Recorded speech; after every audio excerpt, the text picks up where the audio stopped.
디모데전서 3장 8절에서 13절 말씀 가지고 잘 섬기는 자가 되라는 제목으로 함께 은혜 나누고자 합니다. 지난주 말씀에서는 가르치는 지도자의 자격을 말했습니다. 여러 가지 조건에 결격 사유가 없어야 되는데 그 중에서 가장 중요한 것이 한 아내를 평생 아름답게 사랑하며 산 사람이어야 한다라고 했습니다. 자기 마음을 잘 감시해서 탐욕이 튀어나오지 못하게 하고 품위 있게 행동하며 잘 가르쳐야 한다고 했습니다. 육신의 욕구를 억제하고 성령의 인도하심을 따라 살아서 가정에서 먼저 검증이 되고 또 믿음의 공동체 안에서도 검증이 된 사람을 세워야 한다고 했습니다. 이제 오늘 말씀에서는 집사의 자격을 말하고 있습니다. 그러나 초대교회에서는 오늘날과 같이 목사 또 장로, 집사 같은 계층적인 구조 안에서의 집사가 아닙니다. 본래 이 집사라는 말은 식탁에 음식을 가져다주는 하인을 뜻하는 말입니다. 보통 집사라는 직분이 사도행전 6장에서 시작되었다고 말합니다. 하지만 사도행전 6장에서 7사람을 세우는 얘기에서는 집사라는 말이 한마디도 안 나옵니다. 오히려 12사도가 7사람을 세우고 말씀을 섬기는 일에만 집중하겠다고 할 때 섬긴다는 말이 집사라는 말입니다. 사실은. 따라서 이 집사라는 말은 목사 말고 또 집사 뭐 이런 뜻이 아닙니다. 그냥 교회를 섬긴다라는 뜻입니다.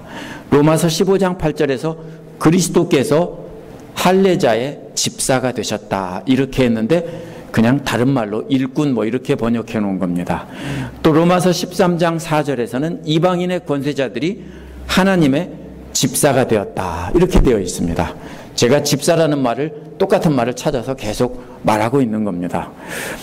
따라서 오늘 말씀은 집사라는 말은 오늘날 교회에서 어떤 계급처럼 인식하는 그런 직분을 말하는 것이 아닙니다. 교회에서 섬기는 일을 할 사람을 세울 때 어떤 사람을 시켜야 되느냐 이런 것입니다.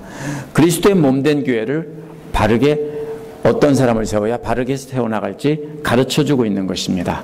따라서 이 말씀을 통해서 우리는 집사라는 어떤 직분보다는 교회를 잘 섬기는 일을 누구한테 맡겨야 되느냐 하는 일에 대해서 생각해 봐야 합니다. 오늘 말씀 통해서 우리는 어떤 사람들을 교회를 섬기는 사람으로 세워야 되는지 알아보도록 하겠습니다. 첫 번째로 8절에서 10절은 남자 집사의 자격을 말하고 있습니다. 남자들 섬기는 사람들입니다. 8절은 집사들도 이와 같이 신중하며 이렇게 시작합니다. 여기서 주목해야 할 말은 이와 같이라는 말입니다. 이것은 앞에서 교회에서 가르치는 지도자들과 마찬가지로라는 뜻입니다.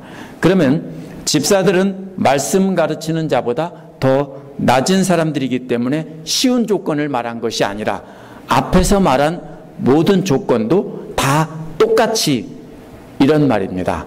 그렇게 다 하면서 그 다음에 거기에다가 신중하며 라는 말을 말한 것입니다. 이 신중하다는 말은 앞에서 가르치는 자들에게 요구되는 모든 조건들을 다 갖추어서 존경을 받는 사람이어야 한다는 뜻입니다. 오늘날 교회에서는 보통 사람들이 그렇게 생각합니다. 목사는 높고 장로도 높고 집사는 그보다는 조금 낮고 그래서 교회 오래 다니면 집사 땄냐? 이러고 또 아직까지 그렇게 오래 집사했으면서 장로나 뭐 안수 집사도 못 땄냐? 이렇게 말하는데요. 그것은 잘못된 말입니다. 그것은 계급이 아닙니다. 그래서 이것은 신약성서 어느 곳에서도 그러한 것이 계급이거나 구별된 것이라고 이렇게 말한 곳은 없습니다. 교회를 섬기는 자들은 가르치는 자들과 마찬가지로 모든 조건을 갖추어서 사람들에게 존경받는 사람이어야 한다라는 뜻입니다. 그러나 특별히 갖추어야 할 첫째 조건이 뭐냐면은 한 입으로 두말하지 아니하며 라는 말입니다. 원어에서 이 말은 두 개의 혀라는 뜻입니다. 이 사람에게는 이 말을 하고 다른 사람에게는 다른 것을 말하는 것을 뜻하는 것입니다. 외식한다는 말이나 아니면 속이기 위한 의도로 말을 각각 이 사람에겐 이 말을 하고 다른 사람에게는 또 딴 말을 한다는 뜻입니다. 이것은 3장 2절에서 가르치는 지도자의 자격 중에서 단정하며 라는 말에 대해서 보충 설명한 것입니다. 단정하다는 말이 뭡니까? 자기 속에 충동이 튀어나오지 않게 잘 감추고 그리고 정돈된 말을, 품위 있는 말을 해야 된다라는, 듣기 좋은 말을 해야 된다는 말을 했는데, 그렇게 되면 오해하기 쉽습니다. 그러면 거짓말 해야 되느냐, 속여야 되느냐. 그런데 그게 아니라, 이것은 그러나 단정하게 말을 해야 되지만, 그러나 이 사람에게 이 말하고 저 사람에게 저 말해서는 안 된다라는 뜻입니다. 즉 교회를 섬기는 사람은 말에 있어서 항상 품위가 있어야 되는데 그 중에서도 일관성이 있어야 된다는 말입니다. 거짓말하라는 뜻이 아니에요. 내가 분노했어요.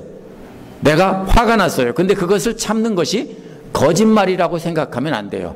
거짓말이 아니라 그것은 참고 충동을 억제하지만, 그래서 좋은 말을 하지만 그것이 거짓말이 되어서는 안 된다라는 뜻입니다.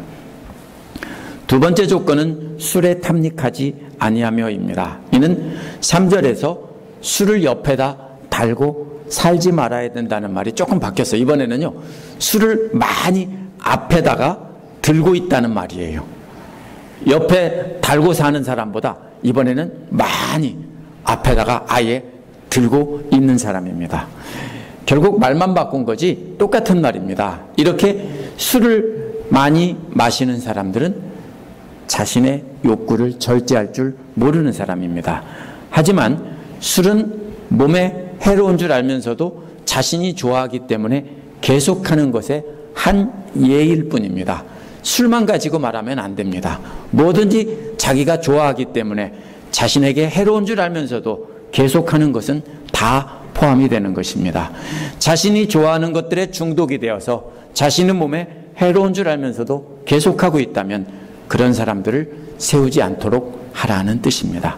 세 번째 조건은 부정한 이득을 탐내지 아니하며입니다. 이는 가르치는 지도자의 자격에서는 돈을 사랑하지 아니하며라는 말과 비슷한 말입니다. 문자적인 뜻은 부끄러운 이익을 탐하지 않는다는 뜻입니다. 대부분 성경 해석자들은 부정한 이득이나 뇌물 같은 것을 말한다라고 합니다. 그러나 원어의 문자적인 뜻을 보면은 떳떳하지 못한 모든 부끄러운 소득은 다 포함되는 것입니다. 만약에 정당한 방법으로 법을 어긴 것이 아니어도 부동산 투기로 돈을 벌었다면 그것은 뭡니까? 떳떳한 이득은 아닙니다. 부끄러운 이익을 탐한 것입니다. 도박이나 복권으로 돈을 벌었다면 역시 떳떳한 이득은 아닙니다. 부끄러운 이득입니다. 땀 흘려서 일해서 돈을 번 것은 그것은 떳떳한 것이지만 그 밖에 부끄러운 방법으로 돈을 벌었다면 다 여기에 포함됩니다. 뿐만 아니라 하나님과 사람들 앞에 떳떳하지 못한 일을 해서 돈을 벌려고 벌었다면 그것이 다 부끄러운 이익을 탐하는 것입니다.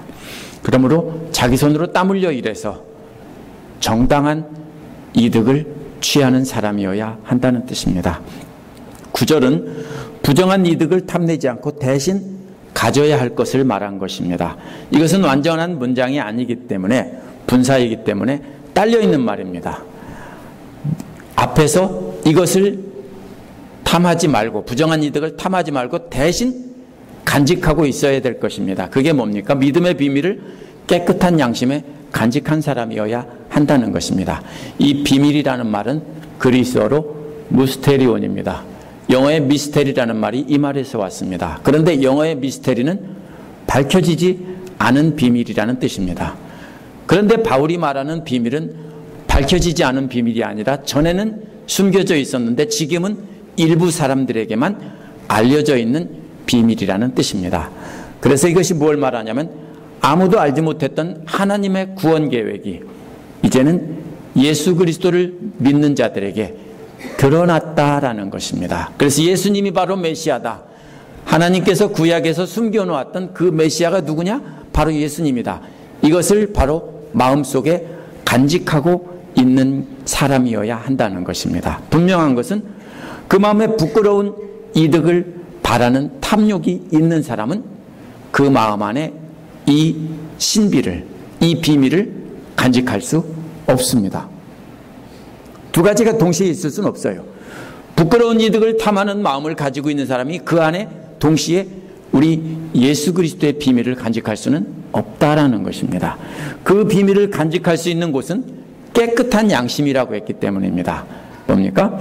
깨끗하다는 말은 구약에서 하나님께 나갈 수 있는 정결한 상태를 말합니다. 예수 그리스도의 피로 정결함을 받은 양심입니다. 그러한 정결한 양심을 항상 유지하고 살면서 그래야만 그 안에 믿음의 신비를 간직할 수 있다라는 것입니다. 그런데 이렇게 정결한 양심에 부끄러운 탐욕을 간직할 수는 없는 것입니다. 두 가지가 동시에 들어있을 수 없습니다. 그러므로 아직도 부끄러운 탐욕, 돈에 대한 욕심이 가득 차 있다면 그것은 아직 예수 그리스도를 통해서 구원받는 믿음의 신비는 아직 마음속에 제대로 예수님을 제대로 모시고 살지는 않는다는 뜻이 분명합니다. 이것도 저것도 함께 다 가질 수는 없는 겁니다. 그래서 믿음의 비밀을 깨끗한 양심에 간직했다는 말은 1장 5절에서 나온 깨끗한 마음과 선한 양심과 거짓 없는 믿음이라는 말을 요약한 말인 셈입니다. 이 세 가지가 이 말에 다 들어 있습니다. 그래서 이러한 깨끗한 양심에 간직한 믿음의 비밀에서 그리스도의 사랑이 흘러나오는 것입니다. 이렇게 간직한 그리스도의 비밀은 어떻게 하고 싶습니까? 그러면 비밀이란 숨겨지는 게 아닙니다. 몰래 사랑하는 사람들에게 전하고 싶은 겁니다. 그렇죠? 그래서 몰래 전해집니다. 따라서 이 말은 3장 2절에 가르치기를 잘하는 말과 연결되는 말입니다. 거짓 교사들은 자기들이 스스로 그 마음의 선장이 돼서 항해하다가 믿음에서 완전히 좌초되었다라고 했습니다. 그러나 이 집사의 자격이 있는 사람들은 그리스도께 키를 넘겨드렸기 때문에 좌초하지 않고 그 믿음을 온전히 간직하고 있습니다. 그래서 사랑하는 사람들에게 몰래 이렇게 가르치고 전하는 사람들입니다. 10절은 원어에서 그러나 또한이라는 말로 시작합니다. 이어서 이런 사람들을 먼저 시험해보고 책망할 것이 없으면 집사 일을 하게 하십시오라고 했습니다. 이 말을 보고 가르치는 지도자는 미리 시험해보라는 말이 없습니다.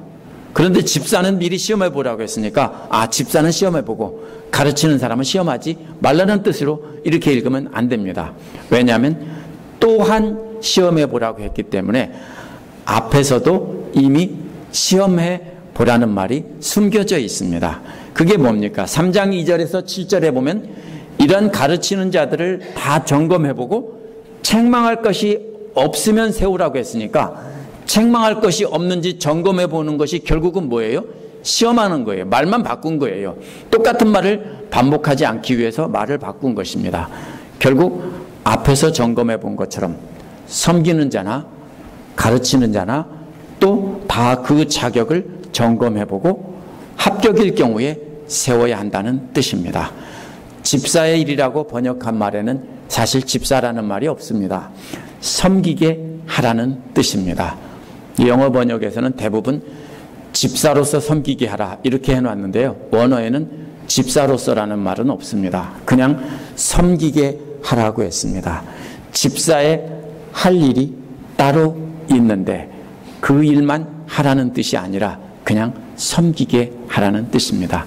집사의 자격에는 처음 입교한 사람을 세우지 말라는 말은 없습니다. 그러면은 집사는 가르치는 사람보다 낮으니까 처음 입교한 사람을 세워도 된다는 뜻이구나. 그것이 아닙니다. 왜냐하면 집사도 처음 입교한 사람을 세울 수 없습니다. 왜냐하면 지금까지 말한 이 자격들은 예수 그리스도를 선장으로 모시고 자신의 탐욕을 버리고 그리스도의 인도하심을 따라 살아가는 사람이기 때문입니다. 이것은 하루아침에 되는 것이 아니고 오랜 시간을 걸쳐서 예수 그리스도를 영접하고 그 말씀에 순종한 사람만이 그렇게 할 수 있습니다. 그러니까 처음 입교한 사람이 갑자기 뜨거워졌다고 집사의 일을 할 수는 없는 것입니다. 처음 믿은 사람이 하루아침에 갑자기 변화돼서 그리스도를 닮은 사람이 될 수는 없습니다. 물론 그 뜨거운 열정은 인정합니다. 그러나 그때는 아직은 덜 돼서 이리저리 부딪히고 아직도 세상 욕심대로 행하고 이렇게 하는 것입니다. 그래서 따라서 가르치는 자나 섬기는 자나 모두 예수 믿고 구원받은 뒤 그리스도의 십자가 길을 말없이 따라가는 사람 중에서 오랫동안 증명이 된 사람들을 세우라는 것입니다. 절대로 섬기는 자는 쉽게 아무나 세우고 가르치는 자는 오래 시간이 지난 뒤에 세우라는 뜻이 아닙니다. 그 다음에 11절에는 여자 집사의 자격이 나옵니다. 12절에도 계속 집사의 자격이 나옵니다. 근데 11절은 갑자기 여자들이 끼어 나옵니다. 그래서 많은 사람들이 11절이 집사의 아내의 자격이다 이렇게 말을 합니다. 어떤 사람들은 여자 집사의 자격이라고 말하기도 합니다. 3장 11절에 여자들이라는 말을 대부분의 영어 번역은 이 여자들을 집사의 아내로 보고 wives라고 번역을 했습니다. 와이프라고 번역한 겁니다. 그런데 ASB하고 CSB하고 NASB에는 여자 집사로 보고 우먼이라고 했습니다. 이러한 논란의 답은 이와 같이라는 말에 있습니다. 8절에 남자 집사의 자격을 시작하면서 이와 같이라고 했는데 여기서도 역시 이와 같이라고 말한 것은 가르치는 자와 마찬가지로 또 남자 집사들과 마찬가지로 라는 뜻입니다. 그렇다면 11절에서 이와 같이라고 말한 것은 가르치는 자나 다른 남자들 섬기는 자나 마찬가지라는 말입니다. 근데 왜 여자들이라고 했느냐? 앞에서 말한 섬기는 자들인데 여자들도 마찬가지로 이렇게 해서 여자들 섬기는 자들 이렇게 말하지 않고 그냥 여자들이라고 한 것입니다. 똑같은 자격을 갖추었는지 점검해 보라는 것입니다. 그렇다면 이는 여자 집사를 가리키는 말입니다. 만약 이 말이 남자 집사의 부인을 가리키는 자격이라면 가르치는 자들의 부인의 자격도 반드시 말했어야 됩니다. 그렇죠? 가르치는 자의 부인도 함께 사역을 했는데 그거는 싹 빼놓고 갑자기 남자 집사의 부인들만 자격을 따로 요구하는 것은 말이 안 됩니다. 오랫동안 교회에서 여자들의 권리를 제한했습니다. 그리고 여자들이 교회에서 직분을 갖지 못하도록 하게 하려고 성경을 그렇게 해석한 것입니다. 나열하고 있는 자격들도 남자 집사의 자격과 거의 같습니다. 다만 차이는 뭡니까? 남자와 여자의 차이 때문에 다른 말로 점검하라고 한 것뿐입니다. 11절은 여자들도 이와 같이 신중하며라고 했는데 가르치는 남자들과 섬기는 남자들과 마찬가지로 그 말과 행실이 똑같이 존경받는 여자들이어야 한다는 것입니다. 만약 교회에서 사람들에게 우습게 보이는 사람이라고 하면 세우면 안 된다는 뜻입니다. 이는 교회를 섬기는 여자들의 자격을 한마디로 요약한 것입니다. 둘째로 험담하지 아니하며라고 했는데요. 남자들에게는 한 입으로 두 개의 혀라는 말을 했습니다. 그런데 여자들은 두 개의 혀가 아니라 디아볼로스라는 말인데요. 이게 마귀라는 뜻입니다. 본래의 뜻은 이간질한다는 뜻입니다. 둘 사이에 끼어들어서 이쪽 저쪽을 갈라놓는다는 뜻입니다. 근데 여자들은 마귀라고 했습니다. 이게 뭐냐면요. 남자들은 자신의 이익을 위해 말 바꾸는 사람을 세우지 말아야 되는데 여자들은 그렇게 하지 않습니다. 남의 험담을 해서 두 사람 사이를 이간질시키는 사람을 세우면 안 된다는 뜻입니다. 여자들은 특성상 그래요. 왜? 여자들은 뭐 팔짱을 잘 끼고 다니고 너는 내 친구야 하는데 거기에서 딴 사람이 끼면 싫어하거든요. 그러니까 뭡니까? 딴 사람이 끼어들면 끼어들지 못하게 어떻게 해요? 이간질해서 사이를 떼놓고 너는 나하고만 친해야 돼. 이렇게 하는 것이 여자들의 본래 특성이기 때문에 그렇게 해서 여자들은 남이 끼어드는 꼴을 못 보기 때문에 여자들은 디아볼로스다, 마귀다, 둘 사이에 끼어드는 자다 이런 사람을 세우면 안 된다는 거예요. 이간질하는 여자들을 집사로 세우면 안 된다는 뜻입니다. 그러므로 조심하시기 바랍니다. 만약에 이간질하고 있으면 남의 흉보고 그래서 이 사람은 이렇고 저 사람은 저렇고 이렇게 말하는 사람은 집사로 세우면 안 된다는 뜻입니다. 세 번째로는 절제하며라는 말은 3장 2절에서 남자들 가르치는 남자의 자격과 똑같은 말입니다. 이 말은 잠을 자고 있지 않는 상태보다 더 정신을 똑바로 차리고 있고 그래서 마음과 행동을 잘 감시하는 사람을 말합니다. 마지막으로 모든 일에 성실한 사람이어야 한다고 했는데 이 말은 아무도 알아주지 않아도 항상 성실하게 맡은 일을 하는 사람이어야 합니다. 인정 중독에 걸려 있어서 사람들은 자신이 주목받지 못하면 어떻게 합니까? 남을 비방하고 이간질해서라도 끌어내려서 자신을 높이고 자신이 박수 받으려고 합니다. 그렇게 하지 않도록 정신을 똑바로 차리고 자기 내면을 잘 감시하는 사람을 세워야 한다는 것입니다. 우리가 주의해야 할 것은 내가 어떤 일을 할 때, 봉사를 할 때 알아주지 않아요. 박수 안 쳐주면 속상해서 에이 나 안 해요. 그럼 그런 사람은 세우지 말라고요. 하지 말라고요. 왜? 자기 마음을 제대로 감시하지 못하고 있다는 뜻입니다. 이상으로 보면 교회를 섬기는 남자들이나 섬기는 여자들이나 근본적인 차이는 없습니다. 둘 다 가르치는 자와 똑같이 모든 일에 존경을 받는 자라는 뜻입니다. 다만 차이는 남자냐 여자냐의 차이 때문에 생긴 것 뿐입니다. 오늘날 성경을 읽는 사람들은 자꾸 목회자와 평신도 또 평신도 중에서도 장로와 집사, 권사 이렇게 구별하려고 합니다. 이렇게 구분하면서 그것이 무슨 계급이나 되는 것처럼 생각하기 때문에 남자들이 이런 일은 해야 되고 여자들은 하면 안 된다라고 합니다. 그래서 한국 침례교회에서는 재작년인가부터 3년 전인가부터 안수 집사를 장로라고 부르자라고 결정을 했습니다. 장로는 아닙니다. 그런데 호칭을 장로라고 부르자. 왜? 안수 집사라고 하면 딴 데 가면은 한국 사람들이 우습게 봐요. 왜? 나는 장로인데 너는 아직도 집사냐 하면서 우습게 봐요. 그러니까 우리는 한국 사회 특성상 장로라고 불러주자 해서 호칭 장로로 법을 바꿨어요. 근데 아틀란타에서도 작년인가요? 이것 때문에 심각한 논쟁이 벌어졌어요. 신문에도 나오고 뭐냐면은 장로로 어떤 교회에서 세운다고 하니까 하지 말라고 말렸는데 결국은 세웠어요. 그 신문에 나오고 싸우고 막 해서 총회 가서도 막 논쟁을 하고 그랬습니다. 왜 이렇게 합니까? 계급이라고 생각하니까 그래요. 계급 아니에요. 성경에 그런 계급 없어요. 성경에 나오는 장로는 오늘날 장로가 아니에요. 바울이 자기가 장로라고 했고 베드로도 자기가 장로라고 했어요. 교회의 어른 이런 뜻이지 어떤 직급이 아니에요. 계급이 아니에요. 그런데 자꾸 이렇게 교회 안에서도 계급으로 자꾸 생각하니까요. 자꾸 이것을 여자들은 안 돼. 어디 여자들이 감히 이렇게 말한 거예요. 이거 그런 말 아니에요. 직분의 이름이 아니라 누구든지 교회를 섬기는 일을 하는 사람들. 초대교회에서는 구별하지 않았어요. 집사도 설교하고요. 집사도 선교하고 다 똑같이 했어요. 구별된 일이 없었어요. 뭐 오늘날처럼 신학교를 다녀서 한 것도 아니에요. 사도행전 6장에 보면 성도들이 늘어나자 사도들이 음식을 나눠줄 수가 없게 됐어요. 그래서 7 집사를 세웠어요. 근데 사도행전 6장에는 아까 말씀드린 것처럼 집사라는 말이 없어요.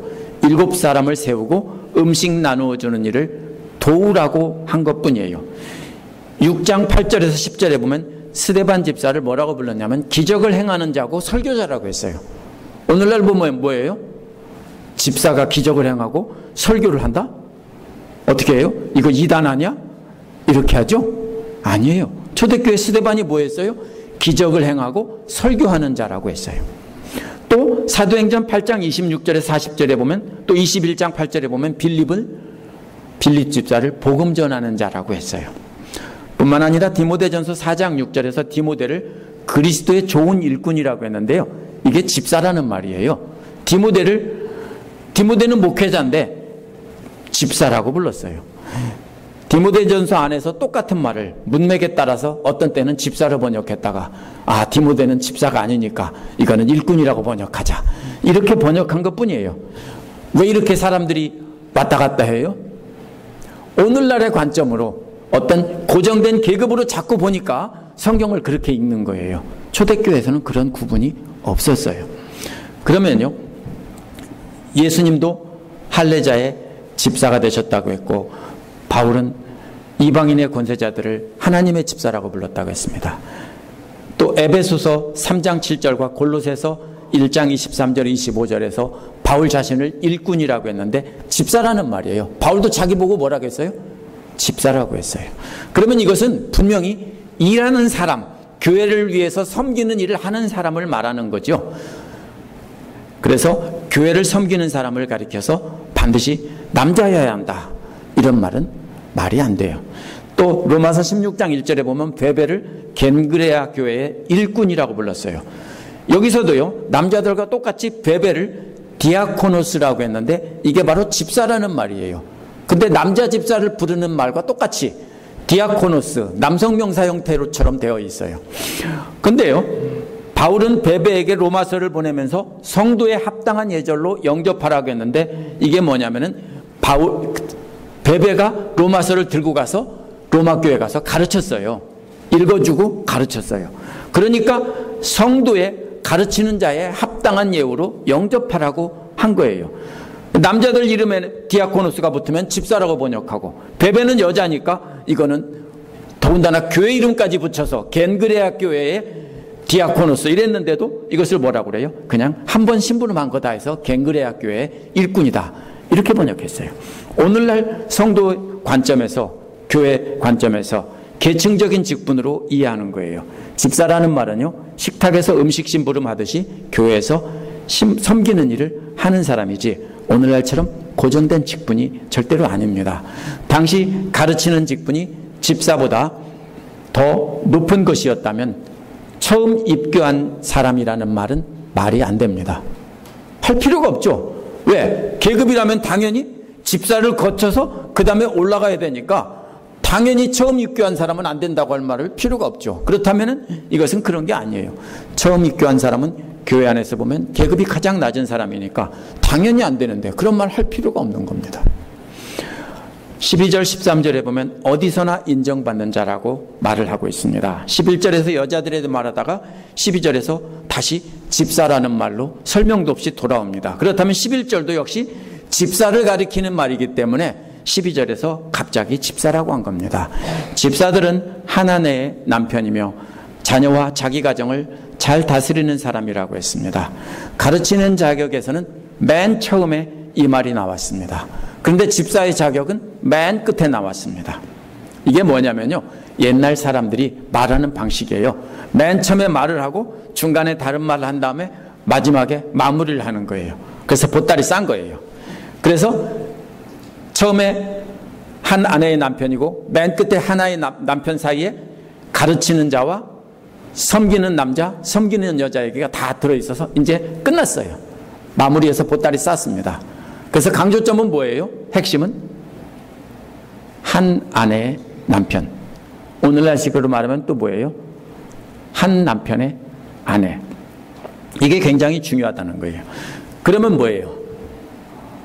나는 이혼했으니까 안 된다, 이렇게 볼 수는 없어요. 그럼 뭐예요? 그러면 좋죠. 그죠? 그러면 금상첨화인데 아니라면은 지금 현재라도요, 충실하게 자기 남편만 사랑하고 그렇게 가정을 이루면서 그렇게 잘 사는 사람이어야, 그런 사람을 세워야 맞는다는 거예요. 이것이 뭐예요? 가장 중요한 자격이에요. 가정에서 이 역할을, 배우자의 역할을 제대로 하지 못하는 사람은 아무것도 새기면 안 되는 거예요. 그러면은 여기에서 바로 13, 그래서 하나님의 창조 원리에 따라서 한 남편과 한 아내가 가정을 이루며 가정에서 먼저 검증된 사람을 세워야 한다는 말입니다. 13절은 원어에서 왜냐하면이라는 말로 시작합니다. 2절과 12절에서 한 아내의 남편이라는 말로 이미 보따리를 쌌다고 했죠. 그러면은 이제는 13절은 가르치는 자와 섬기는 자를 다 포함하는 말입니다. 근데 많은 학자들이 이 말은 섬기는 자들에 대한 보상이다, 즉 집사들에 대한 보상이다, 이렇게 말을 합니다. 그러면요, 7절에서 가르치는 자에 대한 보상을 반드시 말을 했어야 됩니다. 가르치는 자는 이런 상을 받을 것이다 얘기하고, 가르치는 자는 아무 상도 없고 집사들은 갑자기 여기서 이런 상을 받을 것이다 하면 말이 안 됩니다. 이것은요, 모두 다 포함해서 설명하는 말입니다. 교회 모든 지도자들에 대한 설명입니다. 13절에 집사의 직무를 잘 수행한 사람들이라는 말도 역시 집사라는 말은 없습니다. 잘 섬긴 사람들입니다. 섬기는 임무를 잘 행한 사람이 받을 상은 두 가지입니다. 첫 번째는 좋은 지위를 얻게 된다고 했는데, 좋은 지위라는 말은 본래 계단이라는 뜻입니다. 계단에 올라서 있는 것입니다. 이것이 바로 뭐냐면, 계층적인 구조에서 군대의 계급이 있죠. 계급이 쭉 계단처럼 있는데 그 중에서 좋은 계단에 서 있다라는 뜻입니다. 그러면 뭐예요? 높은 자리에 서 있다는 말입니다. 그러면 계급이란 뜻이냐? 아니요, 그런 뜻이 아니고, 사람들에게 마치 높은 계급에 있는 사람이 우와 저 사람 2스타래 3스타래 하고서 보면 다르게 보죠. 그것처럼 교회 안에서 이렇게 봉사를 잘하고 일을 잘하는 사람들은 사람들이 보고서는 우와 하고 존경을 해준다는 뜻이에요. 그래서 이렇게 하면은 교회 안에서뿐 아니라 교회 밖 사람들에게도 이렇게 사람들에게 인정을 받고 존경을 받는다는 뜻입니다. 둘째로, 예수 그리스도를 믿는 믿음의 큰 확신을 얻게 됩니다 라고 했습니다. 좋은 지위를 얻는다는 것이 좋은 말을 듣는 것입니다. 그러면 이번에는 좋은 말을 하는 것입니다. 왜냐하면 확신을 얻는다는 얘기는 무슨 뜻이냐면요, 확신을 가지고 담대하게 말한다는 뜻이거든요. 그래서 그리스도를 믿는 믿음의 큰 확신을 가지고 있으니까, 그러면 가만히 있질 않죠. 반드시 가서 말을 해야 됩니다. 사람의 존경과 인정을 받지 못하면 담대하게 그리스도의 복음, 즉 9절에서 말한 간직한 비밀을 말할 수 없습니다.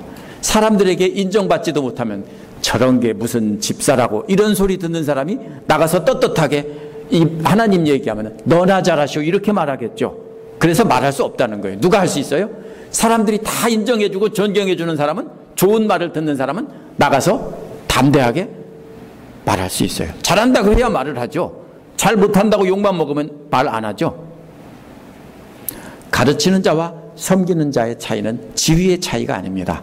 한 번도 섬기는 지도자가 가르치는 지도자의 아래에 있다거나 감독 아래에 있다고 말한 적이 없습니다. 가장 큰 차이는 외부인들을 환대하는 일이 섬기는 자에게는 없습니다. 왜? 가르치는 사람은 새로운 사람을 계속 가르쳐야 되고 외부 사람을 가르쳐야 되지만, 섬기는 사람은 주로 교회 안에 일을 하기 때문에 외부인들을 환대하는 사람이라는 말을 빼놓은 것입니다. 이들은 주로 교회 안에서 음식을 나눠주고 구제하고 돈을 나눠주고 재정을 맡고 이런 일을 했던 것입니다. 오늘 말씀도 역시 거짓 교사들에게 속아 혼란에 빠진 에베소 교회의 상황에서 이해를 해야 합니다. 교회 지도자들을 잘못 세우면 교회는 분열이 되고 넘어지는 것입니다. 오늘 말씀 중심은 어떤 사람을 세워서 교회를 섬기게 해야 교회가 시끄럽지 않고 아름답게 세워지고 그리스도의 복음이 널리 퍼져나갈까 하는 고민으로 한 것입니다. 지금 여기서 말한 자격이 안 되는 사람을 세우면 어떻게 됩니까? 시끄럽습니다. 그렇죠? 시끄럽죠? 경험하셨죠? 참 시끄러워요. 이런 사람들 세워놓으면요 난리가 납니다. 그런데 그런 사람을 안 세우면 조용해요. 그러니까 세우지 말아야 돼요. 아, 우리 교회가 시끄럽다 그러면 아, 그런 사람 세웠구나 하면 딱 맞습니다.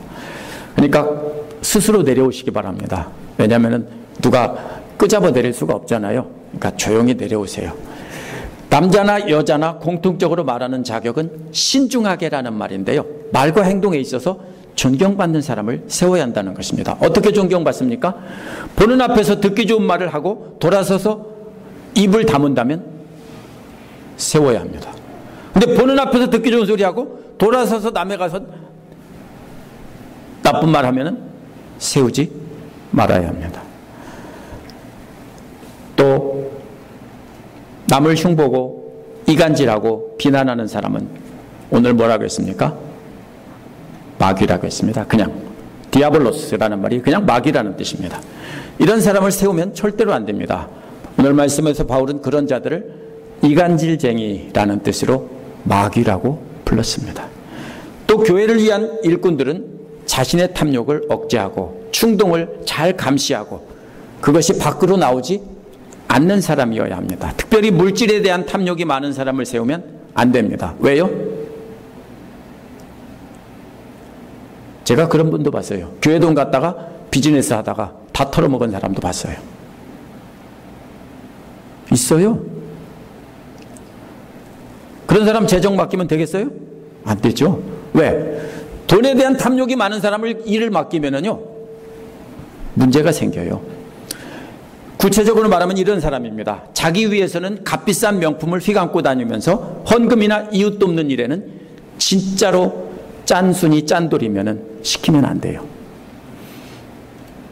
그런 사람들은 돈이 되는 일이라면 부끄러운 일이나 탈세나 어떤 수단 방법 가리지 않고 다 하라고 하면서 그걸 안 하면은 아이고 답답한 사람 이렇게 말을 하죠. 요령이 없다.